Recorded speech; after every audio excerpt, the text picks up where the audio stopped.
చిన్నకొడూరు మండల పరిధి అనంతసాగర్ చేర్ల అంకిరెడ్డిపల్లి గ్రామంలోని కాంగ్రెస్ పార్టీ ఆధ్వర్యంలో పాదయాత్ర నిర్వహించారు. రాజ్యాంగ పరిరక్షణ పాదయాత్రలో జై బాపు, జై భీమ్, జై సంవిధాన్. ఈ సందర్భంగా కాంగ్రెస్ పార్టీ మండల ఇన్ఛార్జ్ కోఆర్డినేటర్ సాకి ఆనంద్ మాట్లాడారు.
రాకలింకా మారకపాయే మోసగాడి సేతుల దిక్కింది.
ఎవరు కూడా దయచేసి అలగొద్దు. ఇది మన పార్టీ కోసం చేస్తున్నటువంటి పని.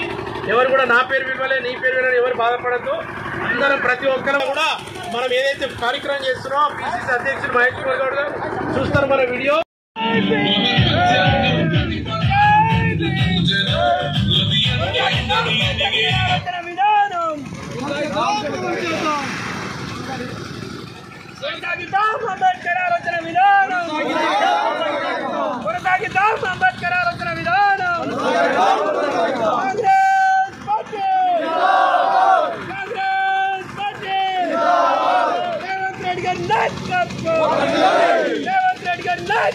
ఈరోజు ఏఐసిసి మల్లికార్జున ఖర్గే ఆదేశాల మేరకు మా పిసిసి అధ్యక్షుడు మహేష్ కుమార్ గౌడ్ సూచన మేరకు, అదేవిధంగా మా రాష్ట్ర తెలంగాణ కాంగ్రెస్ తొలి ముఖ్యమంత్రి రేవంత్ రెడ్డి గారి సూచన మేరకు ఈరోజు అనంతసాగర్ గ్రామంలో ఎంతో చక్కగా జై బాపు, జై సన్నిధాన్, జై భీమ్ కార్యక్రమంలో పాల్గొన్న వారందరికీ మండలాధ్యక్షుడు నిసమ్మయిందర్ ఆధ్వర్యంలో మరి ప్రతి ఒక్కరూ గ్రామశాఖ అధ్యక్షులు, మరి గ్రామశాఖ అధ్యక్షులు, గ్రామంలో ఉన్నటువంటి ఎస్ఐ, ఎస్ఎస్ఎల్, బీసీఎల్ విభాగంలో నాతోటి వచ్చినటువంటి ఎవరైతే షాపోద్దీన్ గారో, మరి అదేవిధంగా బయ్యారం యాదగిరి గారు, మరి అదేవిధంగా మా గుండు తేజ రవితేజ గారు, మరి ఇక్కడ ఉన్నటువంటి ప్రతి ఒక్క కార్యకర్తకు ధన్యవాదాలు తెలియజేస్తూ ఈ కార్యక్రమాన్ని విజయవంతం చేసినటువంటి మా నాయకులకు హృదయపూర్వకంగా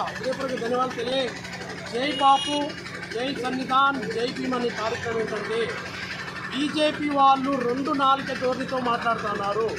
మొన్ననే పార్లమెంట్లో అమిత్ షా గారు అంబేద్కర్ గారిని, రాహుల్ గాంధీ గారు రాజ్యాంగం కాన్స్టిట్యూషన్ బుక్ పట్టుకుంటే వ్యంగ్యంగా మాట్లాడుకుంటూ అమిత్ షా గారు డైరెక్ట్ పార్లమెంటు సాక్షిగా అమిత్ షా గారు వ్యంగ్యంగా మాట్లాడి హితకరంగా మాట్లాడడం జరిగింది. మరి అందుకే ఈ రాజ్యాంగాన్ని మారుస్తారని చెప్పేసి వాళ్ళు అప్పుడు బీఆర్ఎస్ను కేసీఆర్ గారు కలవకుండా మాజీ ముఖ్యమంత్రి గారు అనడం జరిగింది. మరి అదేవిధంగా ఈ బీజేపీ వాళ్ళు కూడా బీజేపీ బీఆర్ఎస్ ఒకటే అని చెప్పేసి వాళ్ళు కూడా రాజ్యాంగాన్ని ఎక్కడైతే మారుతారని చెప్పేసి ఈరోజు మా కాంగ్రెస్ పార్టీ మరి తీసుకున్నటువంటి నిర్ణయాన్ని యావత్ తెలంగాణ యావత్ దేశం జై బాపు జై సంవిధాన్ జై భీమ్ కార్యక్రమంలో ఇలా పాల్గొంటున్నాము. అంబేద్కర్ జయంతి వరకు ఈ ప్రోగ్రాం కొనసాగిస్తారని చెప్పేసి తెలియపరుస్తున్నాను.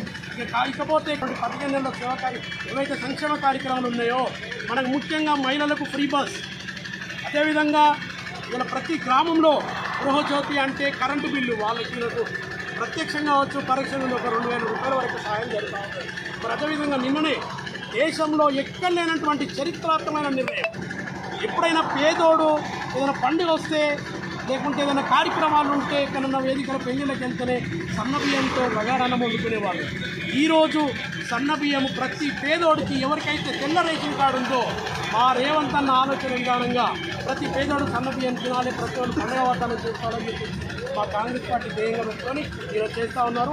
ఇకపోతే రాబోయే తరంలో కూడా ఇందిరమ్మ ఇండ్లు, గతంలో బీఆర్ఎస్ వాళ్ళు అల్లుడు వస్తే ఎక్కడ వండుకుంటాడు, మామ వస్తే ఎక్కడ వండుకుంటాడు, మేకనేడ కట్టేసుకోవాలని చెప్పి అట్లా కాకుండా మా కాంగ్రెస్ ప్రభుత్వం ఎవరైతే పేదవాళ్ళు ఉన్నారో జాగా ఉన్న వాళ్లకు 5 లక్షల హౌసింగ్ లోన్ ఇవ్వబడుతుంది.